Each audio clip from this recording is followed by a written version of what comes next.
Greetings, my fellow freedom lovers and sovereign thinkers. This is LL3's newest podcast. My name is Craig, transmitting from the beautiful swampy mangroves of South Florida. And today's date, Monday, April 11th, 2016. Yep, this is a little cloudy outside. Some people just lounge out. Not too bad, like warm, but comfortable, I would say. So I'm just gonna really just not just cut to the chase. But first of all, I know Mother Johnny Van Zant from one of the members of Leonard Skinner passed away from cancer, and it goes out to condolence to the families and fans, etc. And I would say, may his soul be forever free. I know I just found this out recently. That's actually today, but it's a real shame. But one thing I can say, he did left him and his brother. They left a lot of great songs. If you're a big fan of the band or not. You know, it's pretty controversial for their time, but however, you just gotta respect them by sticking to their guns. And hey, man, Florida homegrown, I would say. You know, that's what's great about the history of the Sunshine State. People complain about living down here, but they're not doing anything. So if you complain and don't take action, do yourself a favor, shut up. A lot of us are making things different and pushing forward and sticking to our guns. So yeah, I was just going through some of the stuff on my phone, and got some interesting topics here. You know, one from Florida, of course, 9/11, the Saudi connection, and Hastert, and Obama admitting that attacking Libya was a big mistake. I don't know why he decided to lead the way, guide the crew into the pit we go. But that's the puppet way, I would say. You know, his masters told him to do this, and it's okay, boss. So, first of all, let's just talk about that, which came from WhoWhatWhy.org. Came out yesterday. It's by Russ Baker. Deep Politics under the title. It's here, 9/11 Saudis, and there was 28 pages. A who, what, why backgrounder. And it's a non-for-profit, so people donate money to these guys are doing really good. It says here, somewhere between those who blindly accept what the government said about 9/11 and those who blindly accept various theories about who was really behind the 9/11 attacks is a space we call journalism. It's a space we are Who, What, Why have sought to inhabit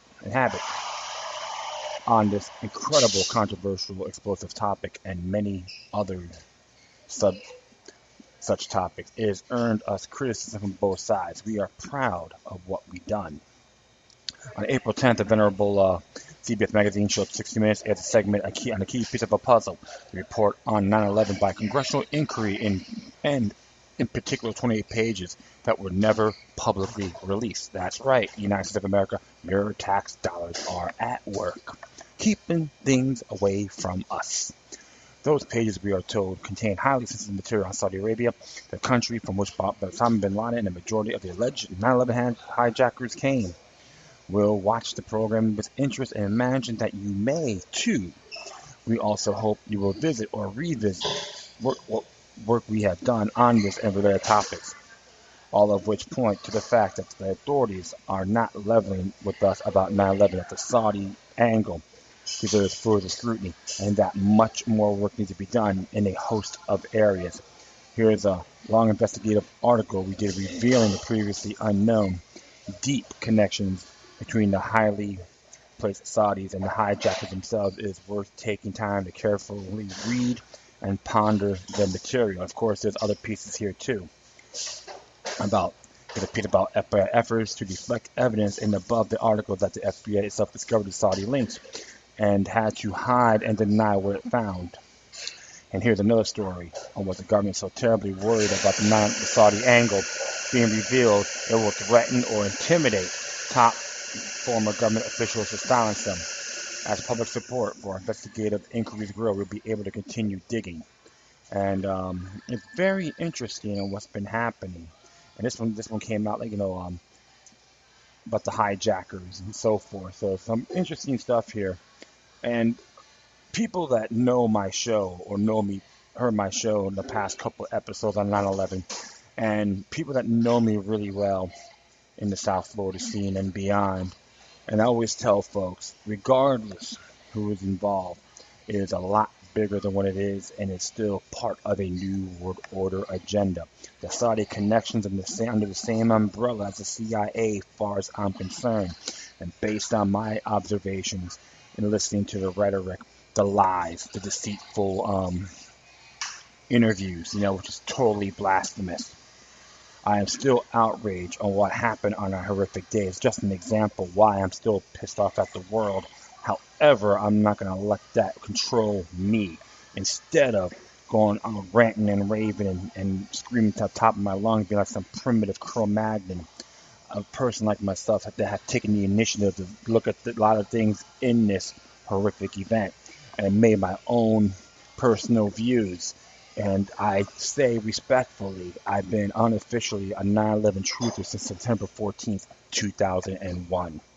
Nothing to brag about, nothing to have a chip on my shoulder by any means. But during that time of this information war, I was a late bloomer on the internet, and I boldly admit I had a web TV program, okay?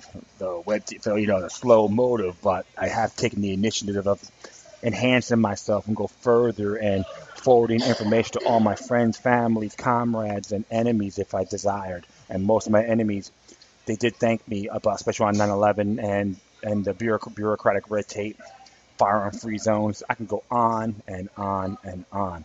As far as I'm concerned, these pages need to be exposed to the public. It doesn't mean the Saudi connection are the core.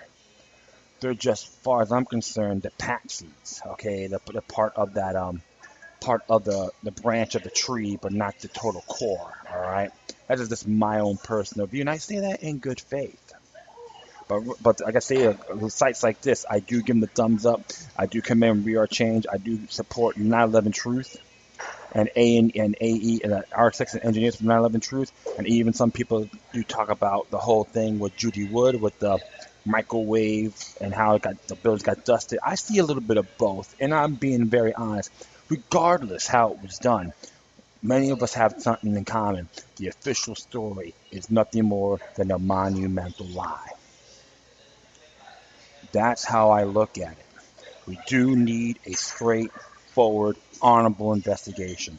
They just want all us to pussyfoot around, including Mayor Giuliani, who did talk about on WABC Channel 7, saying that they had the FEMA tents there when the buildings were up in flames. Got hit. So what the hell was that about? Was there a FEMA drill happening in New York City during that time? Yeah, it's possible. But why the hell Giuliani's over there and talking about this, and he denies it later? Give me a break. And he folks say he was America's mayor. To me, he's nothing more than a neocon chump who was an attorney. Just an example. Okay, I can digress. I'm digressing and have no intent. But the truth of the matter is, support these guys, spread this information, and see things a lot thorough. Because how I examine this, and I'm no expert, and boldly admit that. Okay, and so even some people I'm chatting with, they are learning about why I told them there was a new world order agenda and 9/11. I won't say inside job in respect because it's too vague or too bland. You gotta really, it's a lot more complex, a lot more bigger. So that's why I say it's a new world order agenda. What happened in New York City, and it happened in Pennsylvania, and the Pentagon. The war on terror is a conflagration against its people, whether it's the United States, the world. That's one thing you have to really see. And the great thing about it, people are learning it, which is fantastic, which is really incredible. So, like I said, don't have to scream at the top of your lungs, talk about 9/11's inside job and so forth. Use finesse, be methodical. Even let them watch the video on World Trade Center 7, rethink911.org. It's a good site. So I don't have to put that on my footnotes. However, it's good to share this information because the 15th anniversary is coming up. It's right around the corner. Right now, 2016 is flying through. I'm like, good grief, man. I'm trying to get things going in my personal life, and I see all this flying through here. But definitely, folks, push for this. the 28 pages is a better start. It's not the core, but another step closer to the truth. And hopefully it'll be very accurate. But keep on pressuring this. And this is why states like this, I give them the thumbs up. And and just another day in paradise, right? And I'm being sarcastic. So, all right, here, next one came from the Daily Sheeple. This came out, I think it came out today. It says here, former House Speaker Hastert won't be charged for molesting 4 boys. And actually, David Icke shared this as well, from Daily Sheeple. And this is by Joshua Krause. It says here, isn't it interesting how politicians are so frequently caught with their pants down, sometimes literally, doing or approving of unspeakable acts? There's a doubt about it. Positions of power have a tendency to attract the worst human beings or inspire the worst behaviors in otherwise good people.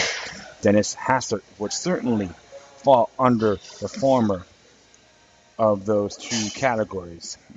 The former congressman from Illinois was the longest-reigning Republican House Speaker of the House, until he was unseated by Nancy Pelosi in 2007. Ugh. However, his crimes go away before his political career. Later, he pleaded guilty to financial crimes, which led prosecutors toward a paper trail or payoffs. Oh, that's typical bribery. If you and I do it, throw his ass in jail. And I say that sarcastically, of course. And it says here, too, it's very interesting. It's like, they have asserted that Hastert molested several boys decades ago when he was the coach for a high school wrestling team. The documents they found while investigating his financial crimes show that they had been giving hush money to one of those students for years, which would amount to about $3.5 million. The man he was paying is one of the 4 who admitted being sexually abused by Hastert. According to the prosecution, the actions at the core of this case took place not on the defendant's national public stage, but in his private one-on-one encounters in an empty locker room and a motel room with minors that violated the special trust between those young boys and their coach. If that's not despicable enough, Hastert actually had the gall to ask one of his victims for help with his financial charges. The Tribune reports, with sentencing hearing looming, a source said Hastert called one of the individual D's relatives, hoping to get a letter to show Hastert had done good things with his life. To get a letter to show Hastert has done good things with his life. The letter could help persuade U.S. District Judge Thomas Durkin to give Hastert a more lenient sentence. Did it work? Not so much. Individual D then made a call of his own. He told federal authorities he would prepare a statement to be used in court detailing what Hastert did to him. Unfortunately, these crimes were committed in the 60s and 70s, so the statute of limitations has expired. Hastert's lawyer claimed he was expressed remorse for his actions. Mr. Hastert is deeply sorry and apologizes for his misconduct that occurred decades ago and a resulting harm he caused to others. He will stand before the court having deteriorated both physically and emotionally, undoubtedly in part due to a public shaming of humiliation of an unprecedented degree. That poor baby is too high. This whole profile politician won't get what he deserves. Not in his lifetime anyway. You got a lot of sick bastards out there, man or female, with these higher up powers. It's interesting because even they were talking about the times, like molesters in the United States, in England, even on the local, state and local levels as well. This is really, something. It really gets my goat about molestations and children, and justice needs to be done swiftly, especially based actually on judicial due process. I'm going to leave it at that in that area. It just just too many bribes, too many people don't think. This is why I could tell the young kids, about if that ever occurs, you gotta, in good faith, do it immediately. If you get violent like that, you are not guilty of anything. Those bastards, these vultures that want to suck your energies by doing these things. And during the old ancient Judea times, they used to stone these people to death through the judicial due process. Okay, innocent until proven guilty. They used to stone them to death in the pit. That was considered justifiable execution. And this is one thing I tell people, even when it comes to government, how much baggage do these puppets have? One day, Hastert may piss off somebody, and he he could end his life. I don't know, but I know there's a lot of dirt against this man and many others, which is very unacceptable. So Hastert, you better repent a lot more thoroughly, because the guilt conscience on you and the people you violated is unacceptable, and I condemn your actions big time. Whatever you do, stay in your cave, because people out there, you have a lot more enemies than you can shake a stick at. You're just a prime example. I hope for some Hastert supporters will send this podcast to him, because I don't want to waste my energy on delivering it to this chump. And I'm going to leave it at that. Next one, when the Daily UK came out yesterday, says here, Obama admits failure in Libya and his worst mistake as president. Oh, really? Barack Obama admits failing to plan for what would happen in Libya post-Gaddafi.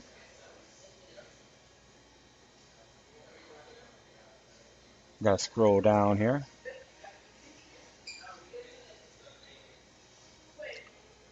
It is by, of course, Chris Pleasant, the Daily Mail.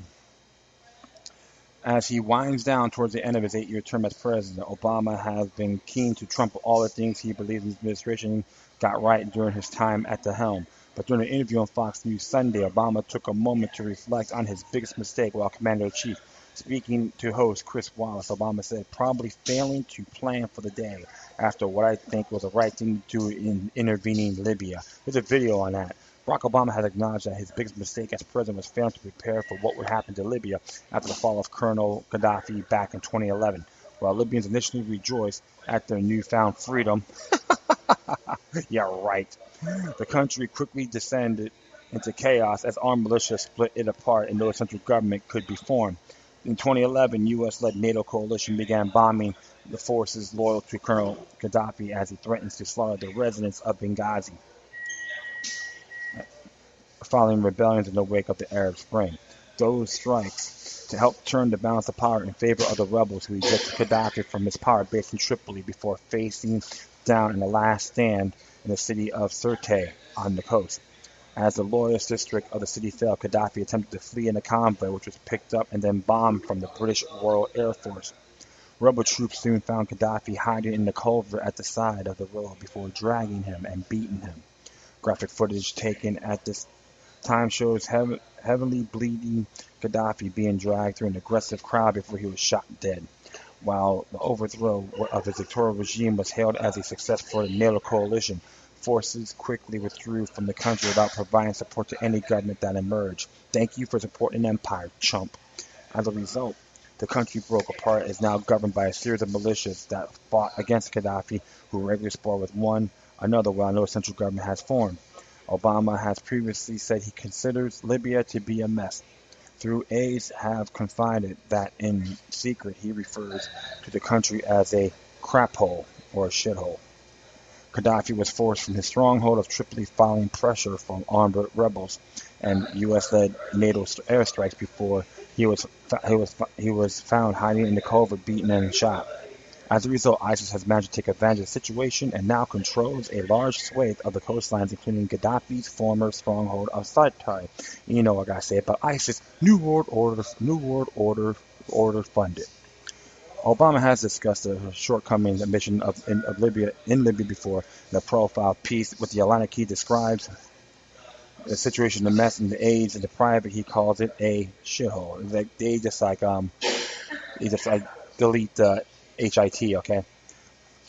While accepting his own part of his blame for Libya turning out as it has, Obama also laid a fair share of the blame in Europe's doorstep in the same interview.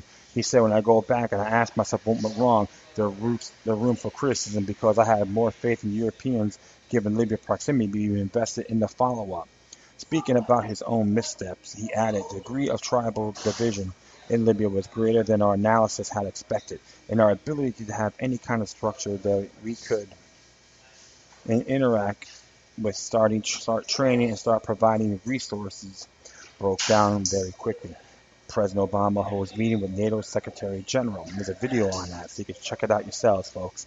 The political instability in Libya has allowed groups such as ISIS to seize territory around Gaddafi's old stronghold of Sirte.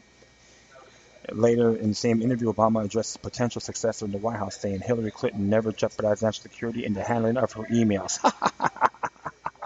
Oh man, what a bald-faced lie. Probably got right there from a teleprompter. I continue to believe that she has not just jeopardized America's national security, Obama said, adding that Clinton has recognized a carelessness on the email issue, which she used a private server for government business. Clinton has noted publicly that none of the information was marked classified at the time she sent it, but rather was retroactively classified so the government could be able to withhold it from the public as her emails came out through the Freedom of Information Act request. Well, I'll be very sincere right now because, as far as I'm concerned, Barack Obama should be accused of war crimes. Okay, he's one of the conspirators of this, not the mastermind, but the conspirator. It's funny because I know a lot of people who are Obama supporters never criticize or do protest rallies against him during the time of attacking Libya. If it was some Republican, okay, like John McCain, people would be foaming at the mouth. I see people praying against the war in Iraq, but when they did it in Libya, oh, that's okay. A bunch of hypocrites these folks are. This man is nothing more than another stooge. I didn't support him twice, and I told people a while back, around late 2007, early 2008, when people ask me about what they think about Senator Barack Obama, I go, that man needs to be thrown in prison. Now they thought I was crazy. Now they realize I was right. It's part of the whole parade, my friends. Life's a parade, bread and circuses.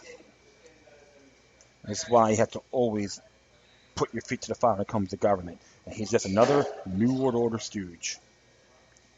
If the economy crumbles, they want to blame it all, put everything on Obama. That would be the stupidest thing to say. Criticize him on his actions, absolutely. I bash him a lot of stuff. It doesn't matter if he's a Muslim, that's totally irrelevant. But his lord is the oligarchs, the one of the order. He bows down to them, plain and simple. And even too, with Gaddafi, he stopped playing ball. I'm not saying the man was great. He had a lot of rough edges too. But he stopped playing ball by trying to use the African Union, have his money used for gold coin, backed up by gold. He used commodities instead of fiat. So the World Bank and the IMF, as far as I'm concerned, along with NATO and the One World Order, said we got to get rid of this man. That's the reason why he got taken out. That's the reason why they attacked Libya. It's the gold, the oil, and they may use his beaches take the beaches to use for building corporate resort hotels. All right, so this is how I look at this thing, and he should be indicted for war crimes, as an example, and all his little lackeys as well, including Hillary Clinton and the people from NATO, and everyone. Okay, boss, we'll go there for freedom. Pure hypocrisy, as far as I'm concerned. Okay, next one here came from the Activist Post and came out on April 9th. And it says here, it's by Brianna Acosta. It says here, man arrested for wearing anonymous mask at protest for Arizona election fraud.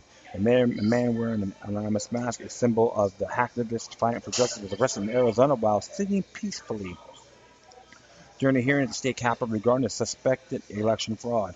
Bystanders and fellow protesters recorded the police as police approached a man, John McRae, who had the mask atop of his head, not covering his face, and forcibly removed from his seat. The crowd came to aid the man verbally. One man even reached for McKay despite inviolability being manhandled by police after, and the man remained silent the entire time. The crowd yelled shame, and he didn't do anything. They explained that. The guy was chanting already left,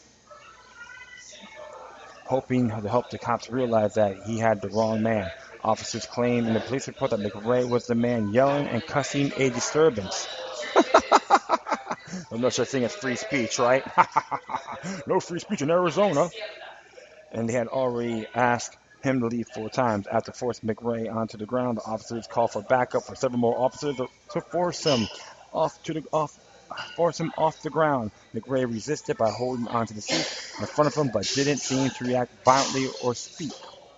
He didn't even flail when the officers began to choke him. In the long version of the video, there's a link for that. That was taken. The officials at the hearing plead with the crowd that one official agreed that McRae had done nothing wrong. McRae was the only one wearing a mask in the crowd and was one of the dozens quietly protesting the hearings, and some say that it was because he had the mask on his head. He was charged with criminal trespassing, resisting arrest, and aggravated assault on an officer. Criminal trespassing is an unjust charge because it was a man's constitutional right to be there and peacefully protest. And they were considered it trespassing, then they should have arrested everyone. The latter 2 charges would never come up if they hadn't begun to arrest him for supposedly trespassing, especially without informing him ahead of time of the charge against him. Aggravated assault is perhaps the most ludicrous charge. When he was asked if he had any weapons on him, McRae responded no. When he was frisked, an officer was pricked with a safety pin that was pinned onto McRae's shorts. The safety cover had apparently been removed, documents say, although it may be because the officer had spent several minutes handling McRae roughly. Aggravated assault of an officer is a felony. Oh, so much manhood for the people in Phoenix. Phoenix, Arizona's finest. Have a cup of coffee. The hearing was to discuss the suspected election fraud that occurred last month during the Arizona primary. Voters in the state experienced waits that were 5 hours long. Strange occurrences of registered Democrats not being on the list of Democrat voters, and the last voters casting their ballot hours after polls has closed, with Clinton already being named by the winner by news sites. Since Arizona has a closed primary, independent voters or those who aren't registered within the party aren't able to cast votes that are included in the final count. And the state of Florida has the same thing, the closed primary state, so it's understandable. Protesters call for resignation of Helen Purcell, the Maricopa's county recorder, a revote in a new law that allows people to register to vote at the polling place. They also demanded that they be heard after hearing had adjourned well before most of them had a chance to voice their experience. After McRae was removed, one of the bystanders remarked, "You promised us if we were silent, you wouldn't remove us. Do you think McRae deserved to be arrested? Comment on, like, and share this." And based on this information, hell no. Mr. McRae should not be arrested for those charges. It's nothing more than a complete sham. And furthermore, too, when you start examining what's going on, this is just an example of what's happening around the country when it comes to vote fraud. It was interesting because I always talk about the time when they had vote fraud as an issue in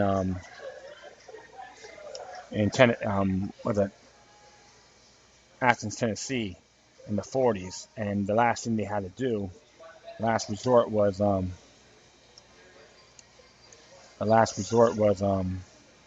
what was it? Fights. They had a big battle. Okay, they had a big battle. Okay, so you have to really see things a lot more thoroughly. And of course,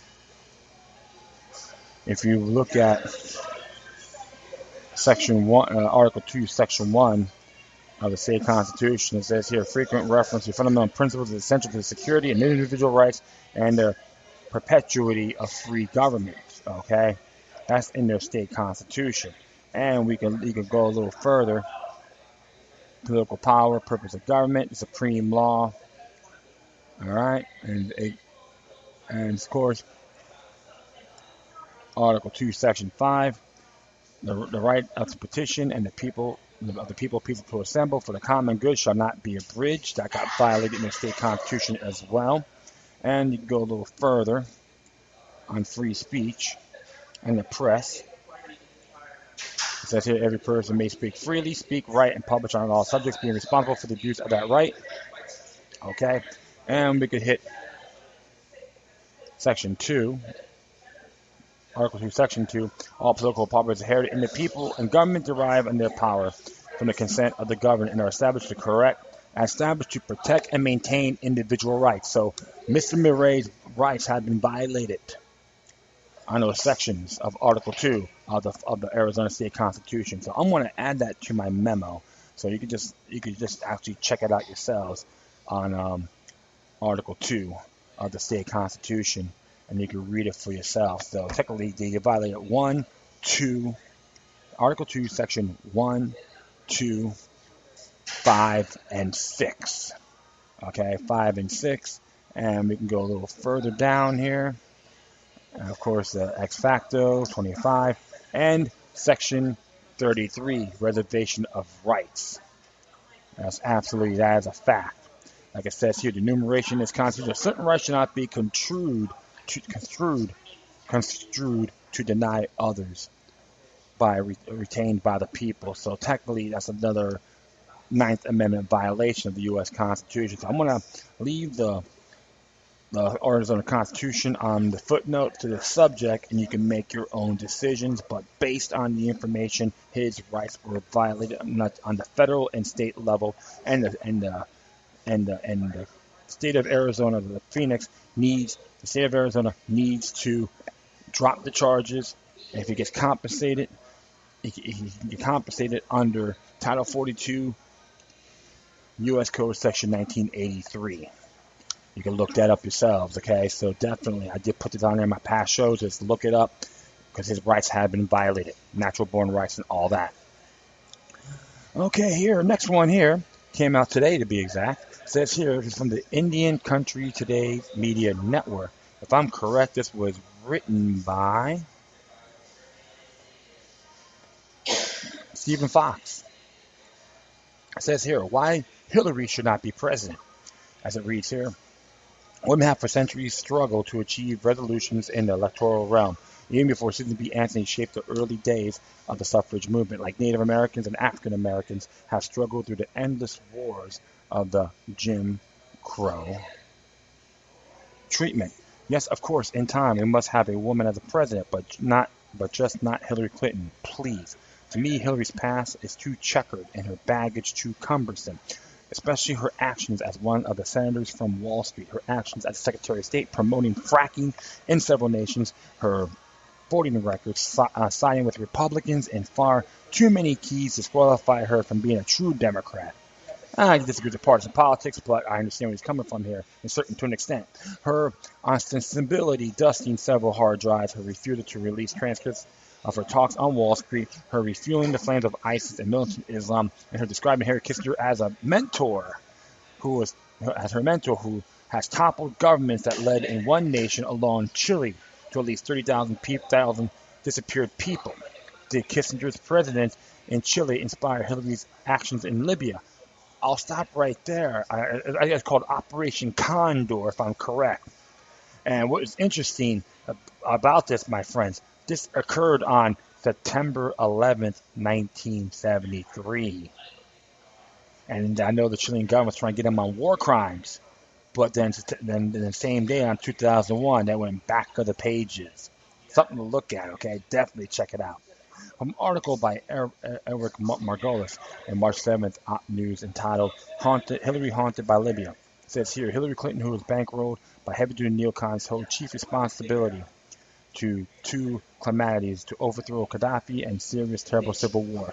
Gaddafi had been restraining numerous North African jihadist groups. After his overthrow, they poured to the south of Sahel and sub-Saharan regions, menacing Western-dominated governments. We also learned that Clinton's State Department green-lighted over $150 billion of arms sales to 16 repressive nations that donated large sums to the Clinton Foundation. Can we say blackmail or bribery, a sort of government in exile for the Clinton clan? As if all of this were not enough to quote anyone's support for her nomination, the problems above are glaringly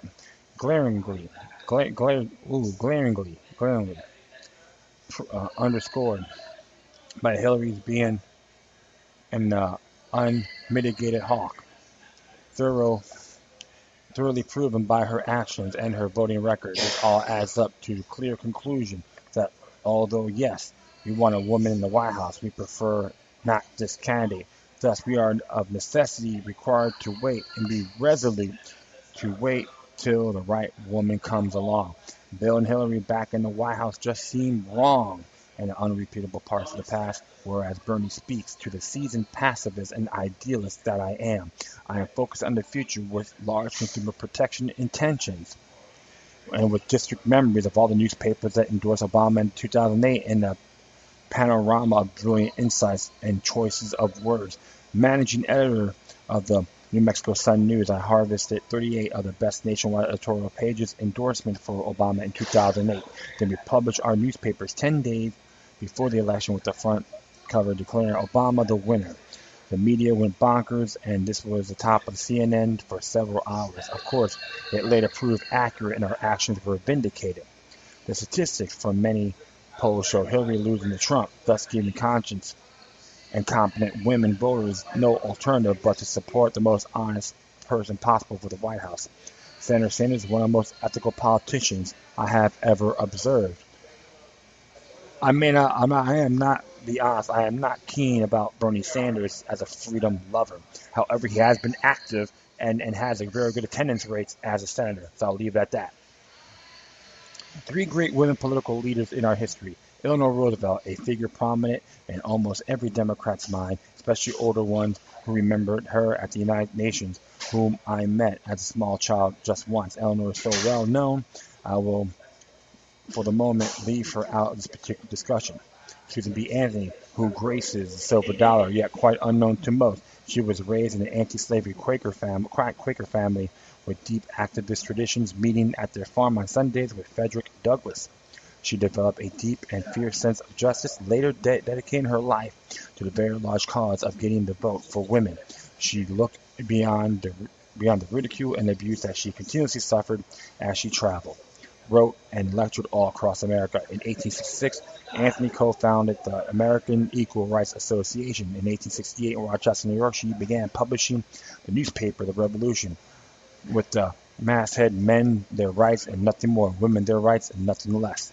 Emma Goldman, an anarchist who was born part of then Russia now Lithuania, who shaped modern thinking of anarchy through her writings and her speeches. She was described as the most dangerous woman in America. Goldman's silk screen photos is sometimes reproduced with the quote, "I can't dance, I don't want to be in your revolution," and for good reason has been acclaimed by championed by women activists in the 20th century. A quote from these three extraordinary American women. Eleanor Roosevelt, great minds discuss ideas, average minds discuss events, small minds discuss people. One's philosophy is not best expressed in words. It is expressed in the choices one makes, and the choices we make are ultimately our responsibility. Susan B. Anthony would be better educated 10 women into a practice of liberal principles than to organize 1,000 on a platform of intolerance and bigotry.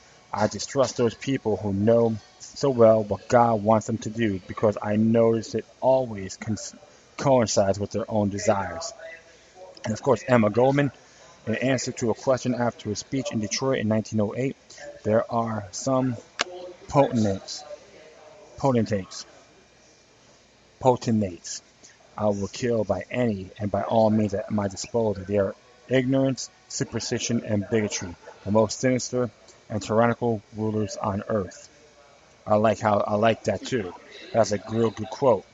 And of course, Stephen Fox, he's in here, so it's really good. And like I said, I made a little view on that one area, but it is a fact. Hillary is not freedom friendly.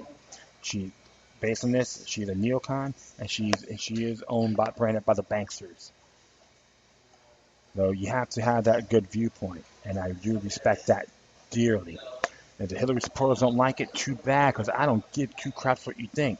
Because if you're gonna parade around saying you love Hillary Clinton and you're ready for Hillary, you're saying I want tyranny, I want a bigger police state, I hate the Bill of Rights. That's what you're supporting.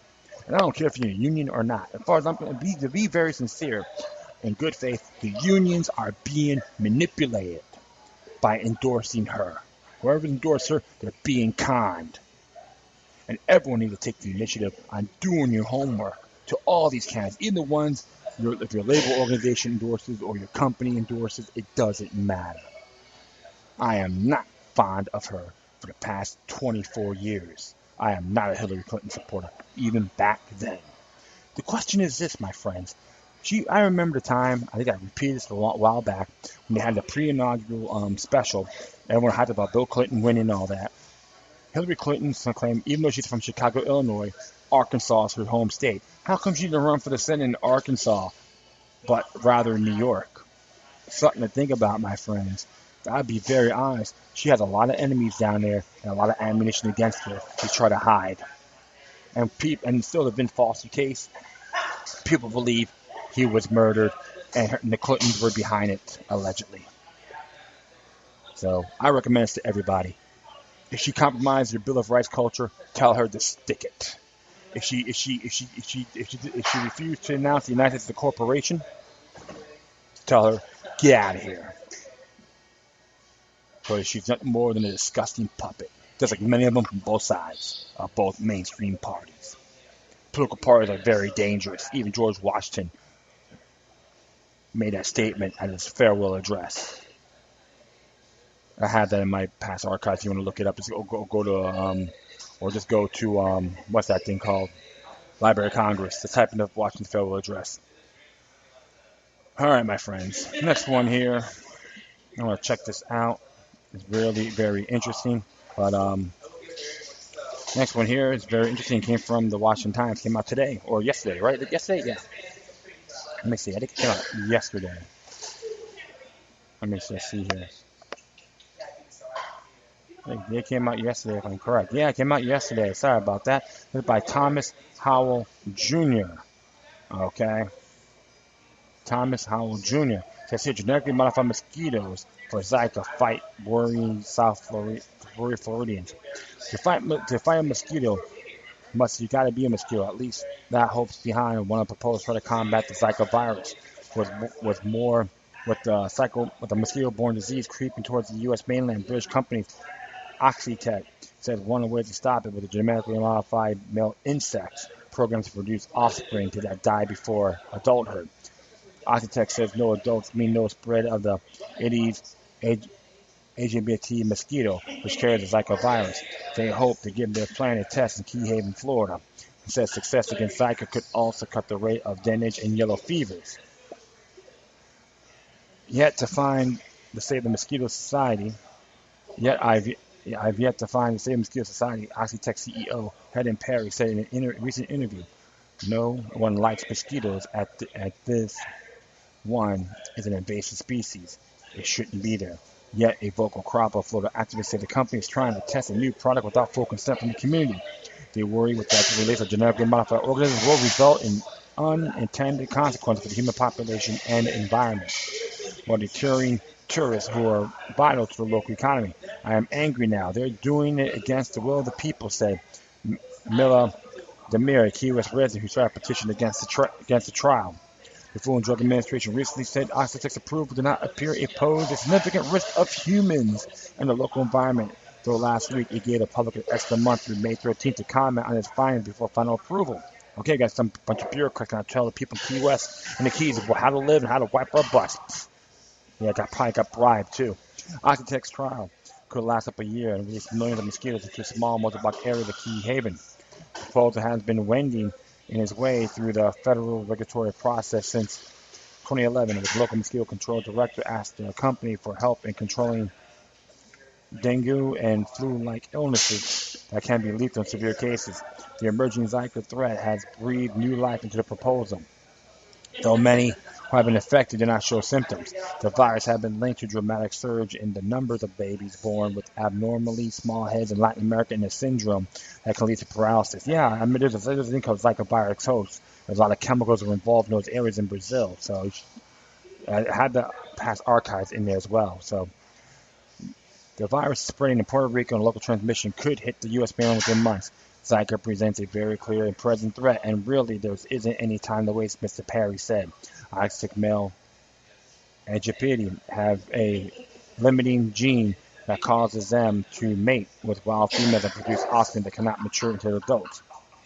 The technology reduces wild mosquitoes larvae about by about 9% during trails in Brazil, the Cayman Islands, and Panama, compared with 30% to 50% eradication from spraying. Mr. Perry said, "The males it would release don't bite people." Yeah, right. I'm gonna trust those bastards, right? Oxford says, and while females typically mate only once in their short lifespan, so the technique slashes the overall population.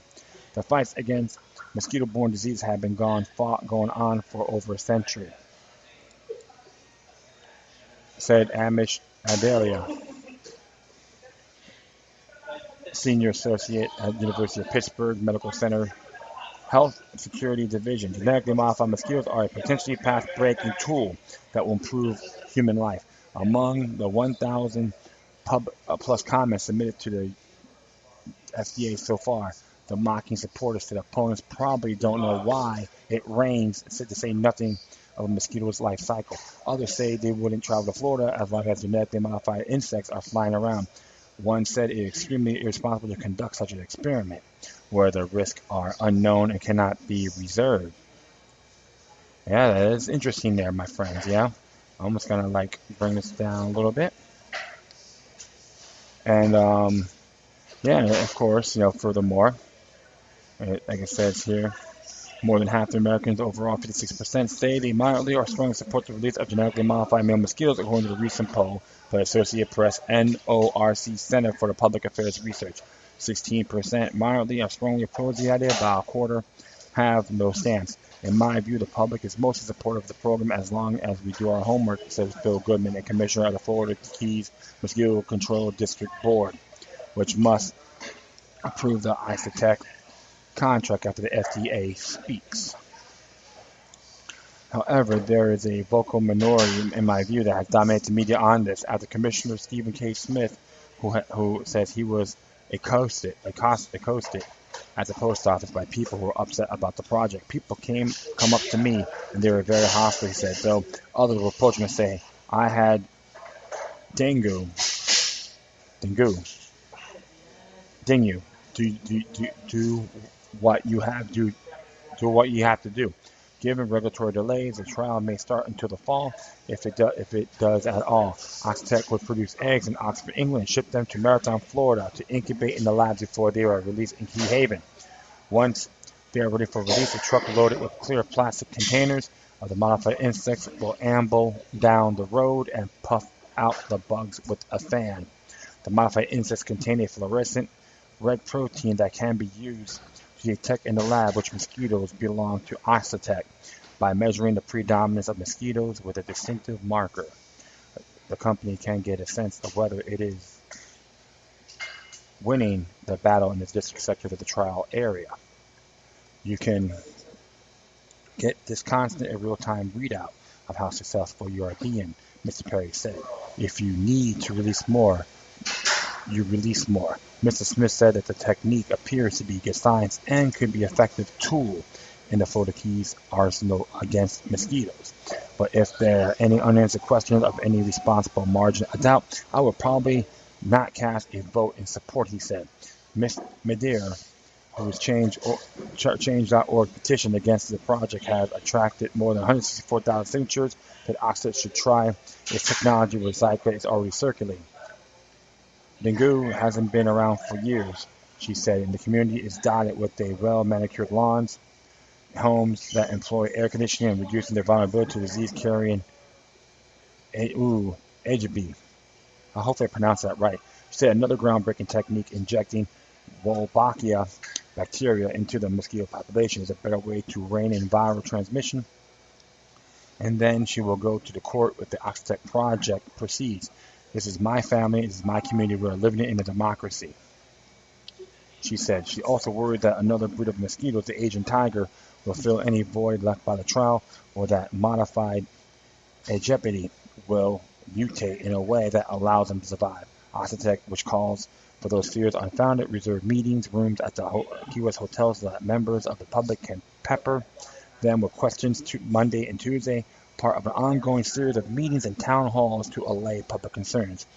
we will have some people we will never convince because that's just life really, and it's a shame, Mr. Perry said, but I think there's a lot of people who are supportive of this. And you know what's funny about this? It's like, why are you on to alter Mother Nature? There are so many ways of fighting mosquito diseases and so forth. One is your health, okay, your health, organic foods, clean foods, and two, there's natural born mosquito repellent or insect repellent. Okay, lemon skin and garlic is good, and it's not like deep woods off and that chemical made garbage. But you gotta bring in GMO mosquitoes. This has been going on for like the past couple of years. I first read about this, and it really boggles the mind, you know. And I don't know where they get the idea. Oh, a lot of people are for it. But come on, don't depend on these people, man. Take care of yourselves. That's the best thing. Remember, even during the times of the days of Florida, when there was more of a mangrove, yellow fever was a big thing for the explorers, malaria as well. And Mother Nature has a lot of beautiful natural products, resources out there. You can fight that. That's what you got to mostly focus on. It's the natural medicines, not from some big petrochemical company called Isotech. Please, downright unacceptable. Don't mess with Mother Nature, okay? All right, next one here. Actually came out. It came out. Yeah, it came out today. Was it today? Hold on here.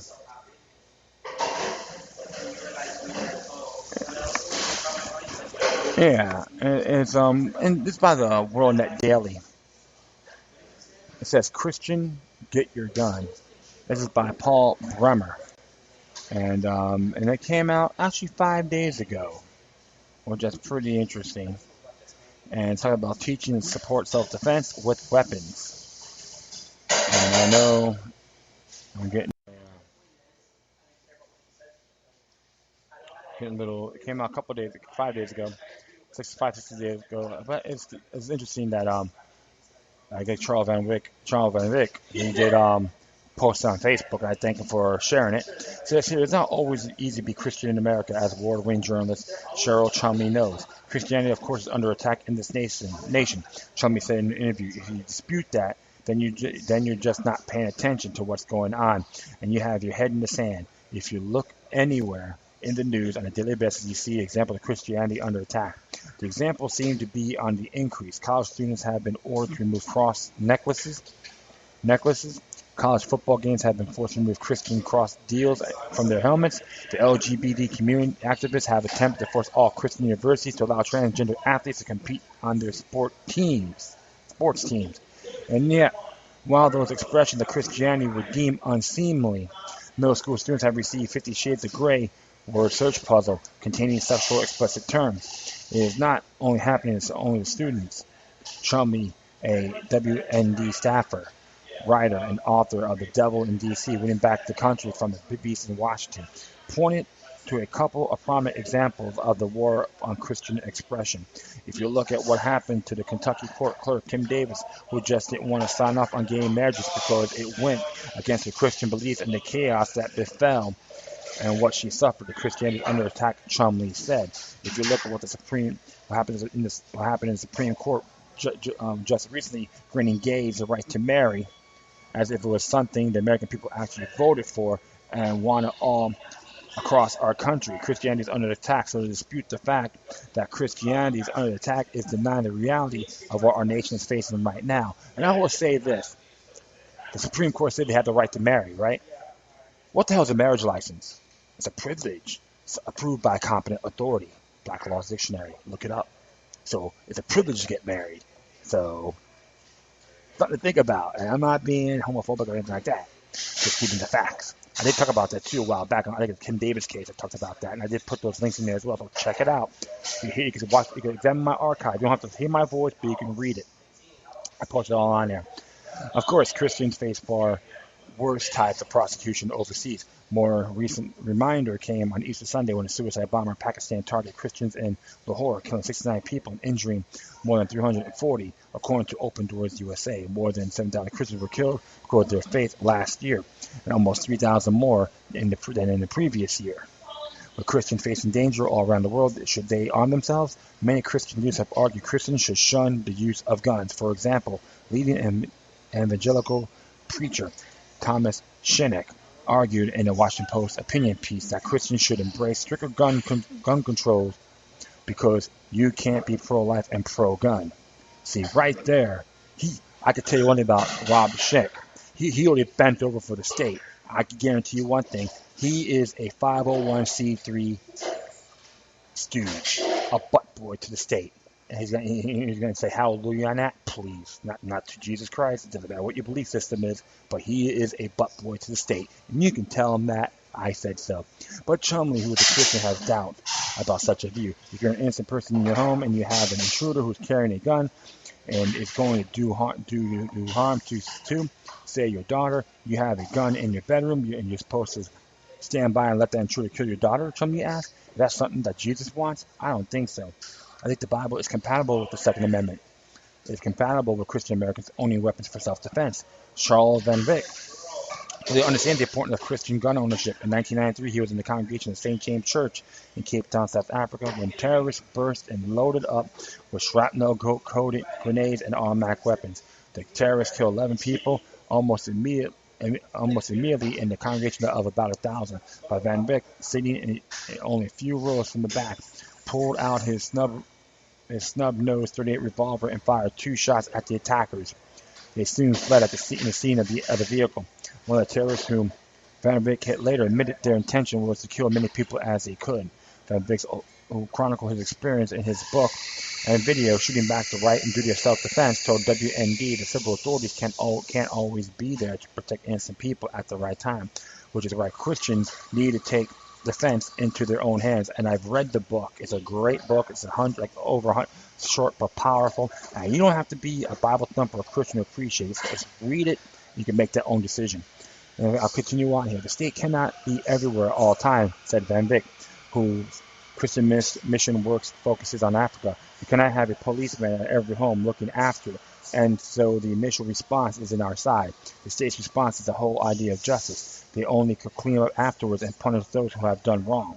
But if somebody enters your home with a gun, the only person who can defend the home from somebody attacking with a gun is a good guy with a gun.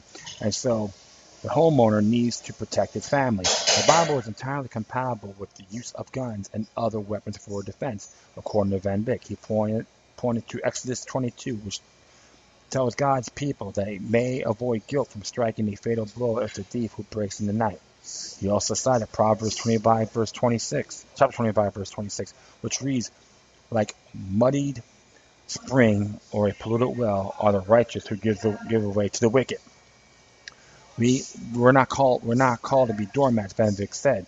We need to protect the innocent. We need to stand up for the righteousness and truth. And those are the areas that we sometimes struggle as in Christians, because we often prefer cowardice in Christianity and stand up for the righteousness and showing our love to others by protecting them. So it's not just a matter of having the right to self-defense. It is a responsibility as we as Christians have, and whether you're going to use a baseball bat or a firearm, either way, we need to protect the innocent. Carl Gallups, a prominent Baptist pastor and radio host, said he disagrees whenever anyone tries telling him owning a gun is not the Christian thing to do. The right to one's own life and or to protect those around who are depending upon your intervention in the advent of extreme danger is a God-given right and God-expected responsibility, Gallups told WND. The pastor who authored Be Thou Prepared and several other books said if God had forbidden his people from defending themselves, Jews and Christians would likely gone extinct long ago. Evil is real, Gallups says. Satan's desire to utterly destroy the people of God is real as well. If it was for this reason that Nehemiah,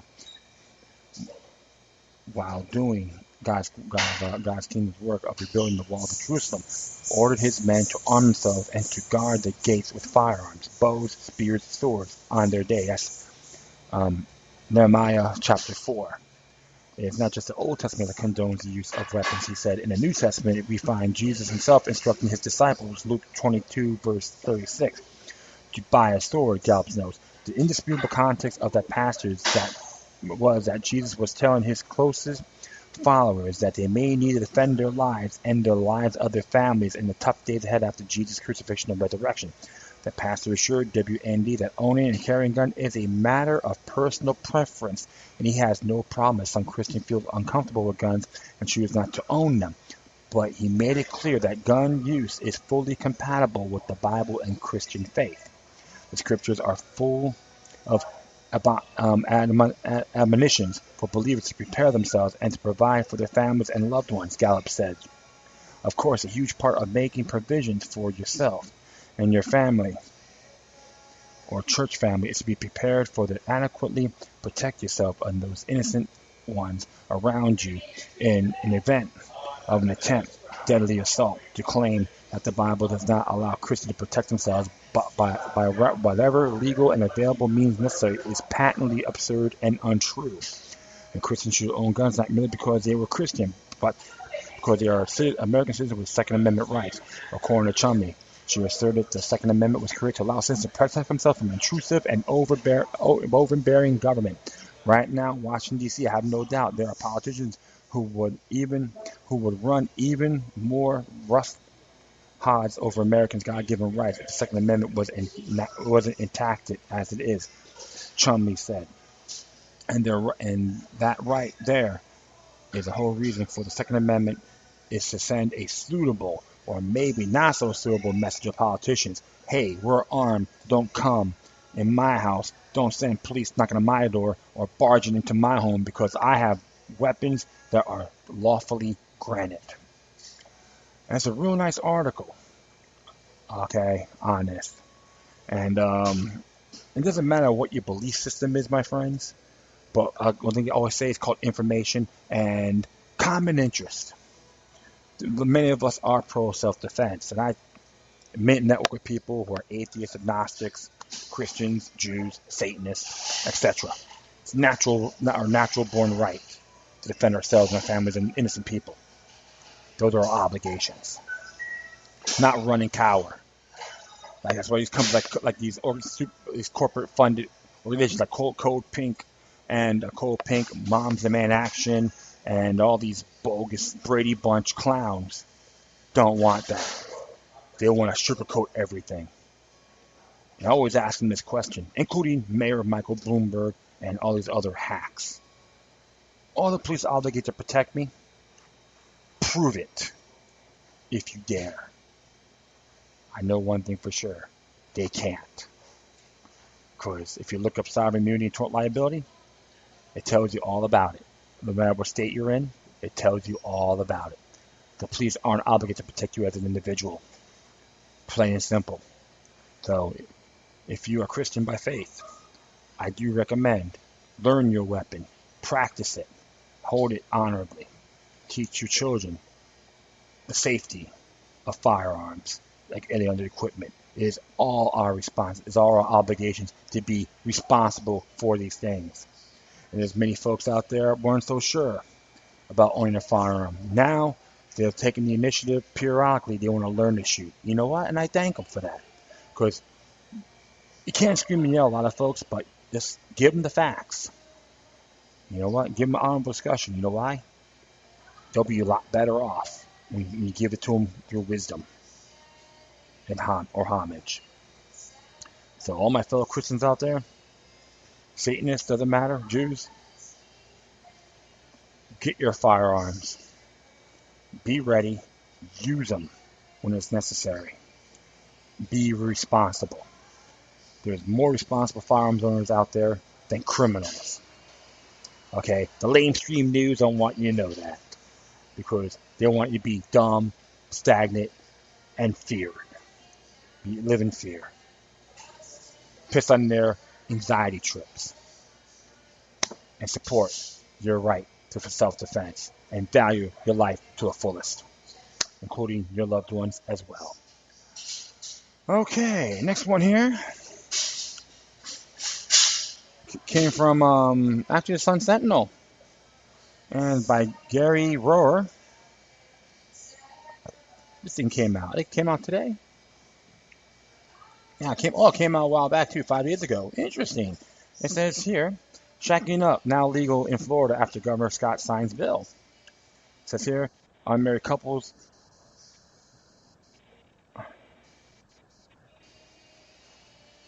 unmarried unmarried couples worried that a long arm of the law would reach into their bedrooms can rest easy. Shack it up is now legal in Florida.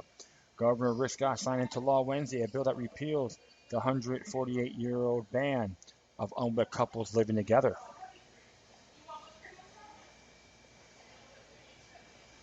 The crime of cohabitation was hardly ever prosecuted, but according to a letter of the law, it was a second-degree misdemeanor punishable by 60 days in jail or a $500 fine. When the law was first passed in 1868, the punishment was up to 2 years in prison and a $300 fine. And because of the way it was worded, the law did not apply to same-sex couples.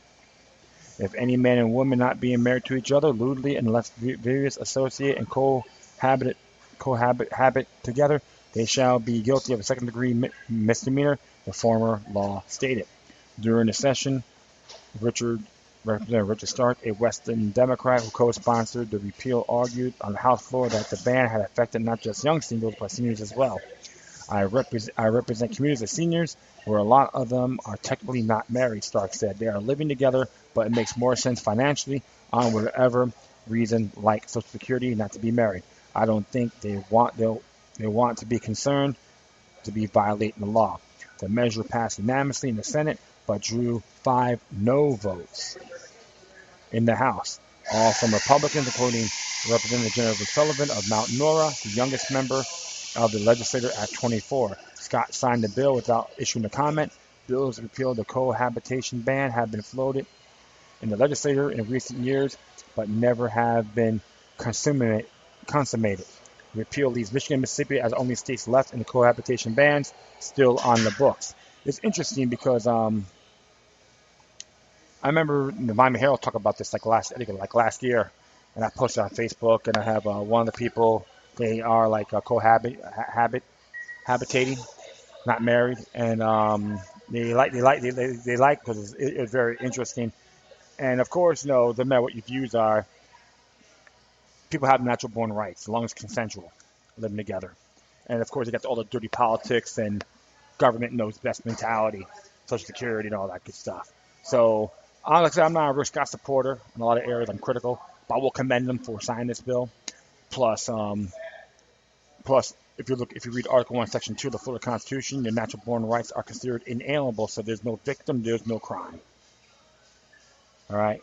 There's another bill, I got to thank him on too. He signed SB 1044 on the Civil Forfeiture Act, which trickles down a lot better now for the people to get their assets back without being harassed or being pressured or being your money be abused.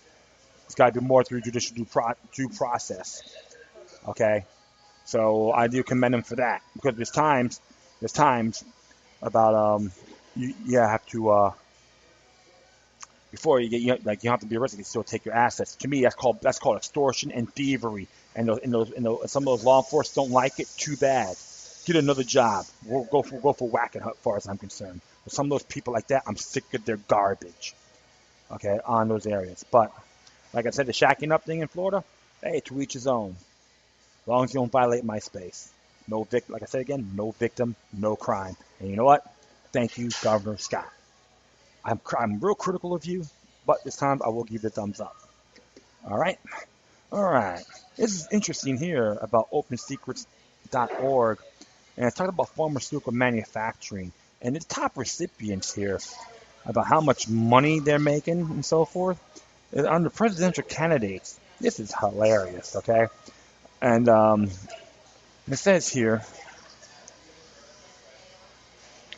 Hillary Clinton has got money from a pharmaceutical, $215,477. Is that correct? Yeah, okay, that makes sense. And of course, you got Jeb Bush, number 2, $89,110. You got Chris Christie, $34,400. And you got Bernie Sanders, $64,175. Of course, you got Ted Cruz, Marco Rubio, Ben Carson, Carly Fiorina, John Kasich. The list goes all the way down. So you got a lot of folks in here who are mainly pro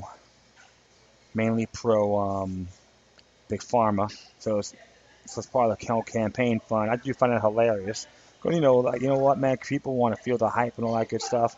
But the truth of the matter is, it's totally irrelevant and unacceptable. Pharmaceutical manufacturing donate money to our presidential candidates. You know why? Because they can control them later. Campaign contributions are nothing more than bribes. I'm going to leave it up there for now. And that is really it, my friends. And just to say, thank you for listening to the show. Plus, feel free to download and share throughout your social media networks. If you have any questions, comments, recommendations, love letters, hate letters, or send me something that's interesting that I may take a look at that I haven't talked about, that'd be great. However, please send your correspondences with decorum, which many of you have, for or against, compliment, criticize. I love it all, and I thank every single one of you. If you make it happen, you can hit me on Facebook, Twitter, Google+, Spreaker, iHeartRadio, YouTube, the Freedoms Network, which was formerly known as worldtruth.org, and scene.life. Or you can email me at lokiluck3, which is all together at gmail.com.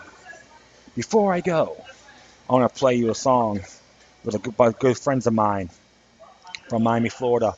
It's called Anger. Looks like they have, they come and go. And they were a real great band. A good friend of mine, Alex Marquez, which I knew almost 28 years now. Wow, man, it's a long time. And I met Gene, too. Okay, the vocalist, one ugly dude, but I love him to death. It sounds like to smack these guys upside their heads. But I give him great homage as well. It's like a brotherly thing in the music scene. So, called Winds of Violence, off their album Miami, Florida. And it was off of Armageddon Records. You can probably get it, download it, and they at least have a website, which I don't have on top of me right now. But check it out. They're really good, really raw. So definitely enjoy the song. And so, like I said, thank you for listening to the show. Plus, always remember that demonic resistance is healthy for the soul and can liberate humanity. Until next time, take care of yourselves. Keep on spreading the love. May your guardian spirits be with you. Enjoy the song. Until next time, see ya.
Too far.